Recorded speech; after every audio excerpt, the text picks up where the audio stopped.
I think from the time I hit the floor, I knew that I would never walk again. I couldn't see my legs, couldn't feel them. I just thought that I'd actually been cut in half. It was just a terrible, terrible feeling. When I first was asked to go and see a psychologist, I was actually scared because I thought I was going nuts. I couldn't understand how I couldn't stop crying, but he explained that I was suffering from post-traumatic stress. When I talk like this about my accident, it's like talking about somebody else. I know it was me, but I find it very hard to understand. It's as if you're a part player in a play, the main character in it, but you just don't understand the part you've played. I can understand some people might change life, but it doesn't for me because that's the way I am. Oh well, I miss work, yes, definitely, but yeah, I do. I miss work a lot. Moving about, mending things and such like.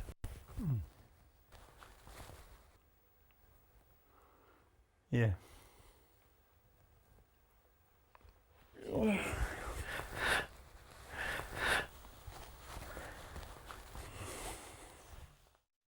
One short incident turns their whole life upside down. It is such a sudden event that they're not prepared for it, and it has a huge emotional and financial impact on the family for the rest of their lives.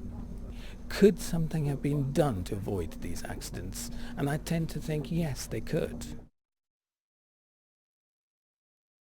As the words come out of the person's mouth that is telling you it, you don't really believe what he's saying. And you think you're going to come out of a dream, or they're only joking, they're going to break into a smile and go, no, I'm only joking. For a split second, I mean, then suddenly it dawns on you what they're saying. The full reality of what they're saying is hitting you. It's terminal. There's no medical cure for it. When I went to the coroner's court, I just wasn't prepared for them to read out all the details, to be honest, gruesome details of my son's injury. They even went into the weight of lung, liver, and even removal of the brain, which is all procedure for them. But for somebody like me who's never been to an inquest, it was devastating. It was Friday afternoon on a large construction site. Some timber sheet materials had been stacked on a scaffold incorrectly. They slipped off the scaffold and unfortunately fell 3 stories.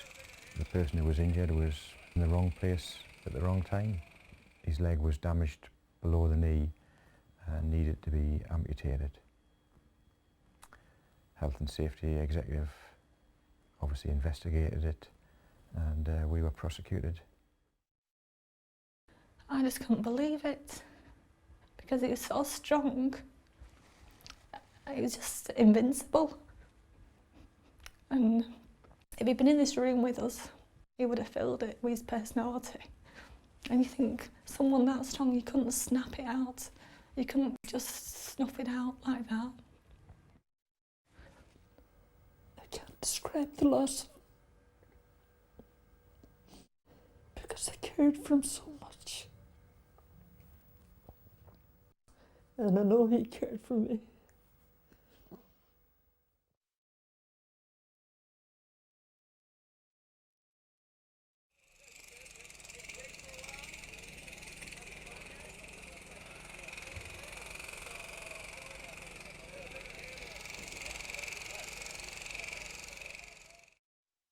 I'll always remember that it was a beautiful, beautiful sunny day. My daughter had visited with the grandchildren, and I just thought I couldn't be happier.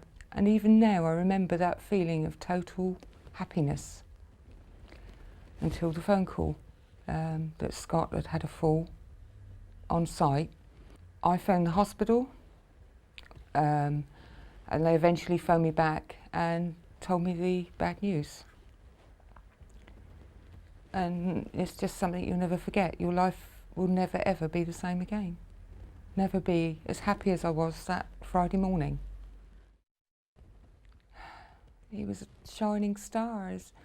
He used to make me laugh, and you just miss the joy.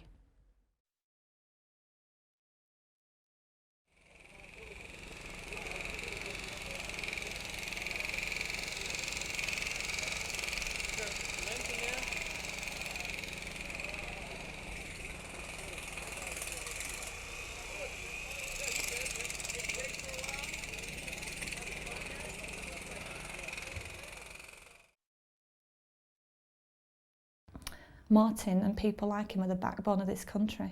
They don't take anything from anybody for nothing. They just go out and try and earn a living and look after the families the best they can. And they deserve more. It shouldn't be happening. And I wish I could undo it.